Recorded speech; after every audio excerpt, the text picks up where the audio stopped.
आज की कहानी पुराना हॉस्टल कमरा नंबर 20।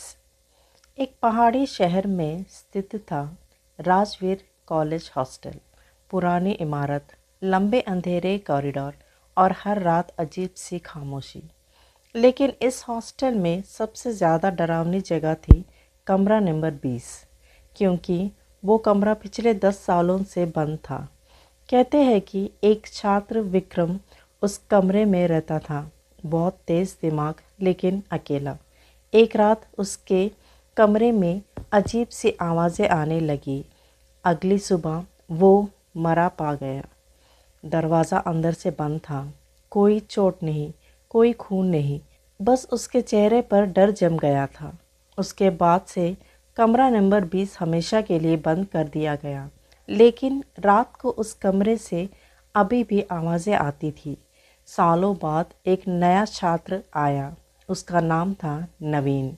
वो बहुत बहादुर था और इन बातों पर विश्वास नहीं करता। एक दिन उसने दोस्तों से कहा, मैं आज रात कमरा नंबर 20 में सो जाऊंगा। सबने मना किया था, फिर भी उसने नहीं सुना। लेकिन वो मानने को ही तैयार नहीं था कि भूत प्रेत कभी नहीं होते थे।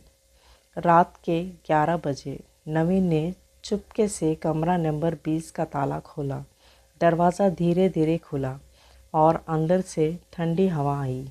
कमरा धूल से भरा था, लेकिन बिस्तर साफ था, जैसे कोई अभी भी वही सोता हो। नवीन बिस्तर पर लेटा गया। कुछ नहीं है यहाँ, उसने सोचा, और अपने मन में यही सोचते हुए सो गया कि आज मैं सबको दिखाऊंगा कि यहाँ पर कोई भूत नहीं हो। रात के 2 बजे कुछ अजीब सी आवाज़ आई। दीवार पर कोई दस्तक हुई। नवीन उठा। कोई है? कोई जवाब नहीं। उसने आईने में देखा और चौंक गया। उसके पीछे कोई खड़ा था। वो मुड़ा। कोई नहीं। उसने फिर देखा। इस बार वो साफ दिख रहा था। एक लड़का, सफ़ेद चेहरा, खाली आंखें। विक्रम बोला, तुम मेरी जगह सो रहे हो। नवीन पीछे हट गया। तुम कौन हो? मैं विक्रम हूँ, आवाज़ आई। तुम मरे कैसे? नवीन ने पूछा। विक्रम कुछ सेकंड चुप रहा। मैं मरा नहीं, मैं अभी भी यहाँ हूँ। अचानक कमरे का दरवाज़ा बंद हो गया। लाइट्स बंद हो गई। विक्रम धीरे धीरे उसके पास आया। अब तुम भी रहोगे मेरे साथ। अगली सुबह कमरा नंबर 20 फिर से बंद था। अब उस दरवाजे पर 2 नाम लिखे थे, विक्रम और नवीन। नवीन अब कमरा नंबर 20 का हिस्सा बन चुका था, लेकिन वो पूरी तरह गायब नहीं हुआ था। वो जिंदा और मरे के बीच कहीं फंसा हुआ है। जब उसने आंखें खोली, वो उसी कमरे में था, लेकिन सब कुछ बदल चुका था। दीवारें काली थी, घड़ी उल्टी चल रही थी और दरवाज़ा गायब था। विक्रम उसके सामने खड़ा था। इस बार उसकी आवाज़ शांत थी। डरो मत, उसने कहा। ये जगह, विक्रम बोला, हमारी कैद है। यहाँ समय नहीं चलता और कोई बाहर नहीं जा सकता। नवीन ने डरते हुए पूछा, हम यहाँ कैसे फंस गए हैं? विक्रम ने दीवार की तरफ इशारा किया, क्योंकि हमने दरवाज़ा खोला। इस कमरे में एक और चीज़ है। कमरे के कोने में एक और परछाई हिल रही थी। नवीन ने देखा, वहाँ कोई और भी था। वो धीरे धीरे सामने आया। उसका चेहरा इंसानी नहीं था। आंखें गहरी काली और शरीर जैसे धुएं से भरा हुआ है। विक्रम ने धीमी आवाज़ में कहा, यही हमें यहाँ रखता है। ये हर कुछ साल में एक नया इंसान चाहता है। तो हम भी शिकार हैं, नवीन कांपते हुए बोला। हाँ, विक्रम ने बोला, और अब ये हमें इस्तेमाल करेगा। कैसे? नवीन ने पूछा। हमें किसी और को यहाँ लाना होगा।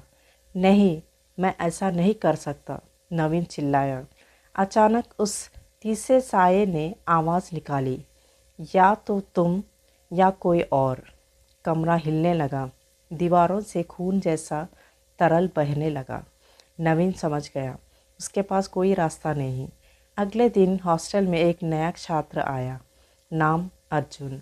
रात को अर्जुन को एक आवाज़ सुनाई दी, कमरा नंबर 20 खाली है। अर्जुन को उस रात नींद नहीं आ रही थी। हॉस्टल की लाइट्स बंद हो चुकी थी। कॉरिडोर में अजीब सन्नाटा था और उसके कानों में बार बार वही आवाज़ गूंज रही थी, कमरा नंबर 20 खाली है। अर्जुन उठा खड़ा हुआ। देखते हैं आखिर सच क्या है। वो धीरे धीरे उस कमरे की तरफ बढ़ा। कॉरिडोर लंबा लग रहा था, जैसे ख़त्म ही नहीं हो रहा हो।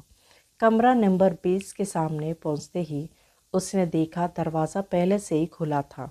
अंदर से हल्की ठंडी सी हवा आ रही है। अर्जुन ने अंदर कदम रखा।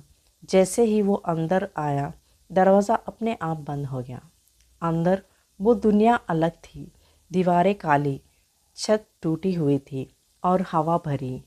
अचानक दो साये उसके सामने आए, विक्रम और नवीन। नवीन चिल्लाया, भाग जाओ, अभी भी समय है। लेकिन वो तीसरी साया भी सामने आ चुका था। उसकी आवाज़ गूंज रही थी, एक और आ गया। तुम लोग कौन हो? अर्जुन कांपते हुए बोला। विक्रम बोला, हम इस कमरे के कैदी हैं। और अब? नवीन बोला, तुम्हें फैसला करना होगा। विक्रम ने कहा, या तो तुम यहाँ फंस जाओगे या किसी और को यहाँ लाओगे। अर्जुन चुप हो गया। उसने दिमाग में एक सवाल था, क्या मैं अपनी जान बचाने के लिए किसी और को फंसा सकता हूँ? उसे अपनी छोटी बहन याद आई, अपने माता पिता, अपनी ज़िंदगी। नहीं, अर्जुन चिल्लाया। नहीं, अर्जुन चिल्लाया, मैं ऐसा नहीं करूँगा। तीसरा साया गरज उठा, तो फिर तुम यही रहोगे। अचानक अर्जुन ने कमरे के बीच में पड़े आईने को देखा। विक्रम ने धीमे से कहा, वो आखिरी दरवाज़ा है। अर्जुन तुरंत आईने की तरफ भागा। आईने में उसने खुद को नहीं बल्कि उस साये को देखा। उसे समझ में आया कि ये साया असली नहीं है, ये उसका डर है। अर्जुन चिल्लाया, तू सिर्फ मेरा डर है। अचानक आईना टूट गया। एक तेज़ रोशनी फैली। तीसरा साया चीखने लगा और धीरे धीरे गायब हो गया। विक्रम और नवीन के चेहरे बदल गए। अब वो शांत थे। तुमने हमें आज़ाद कर दिया। विक्रम मुस्कुराया। अर्जुन खुद को हॉस्टल के बाहर पाया। सब कुछ सामान्य था। जब उसने पीछे मुड़कर देखा, कमरा नंबर 20 गायब था, लेकिन उसके हाथ में एक छोटा सा टुकड़ा था, आईने का। उस टुकड़े में अभी भी एक हल्की सी परछाई हिल रही थी। क्या तुम सच में आज़ाद हो?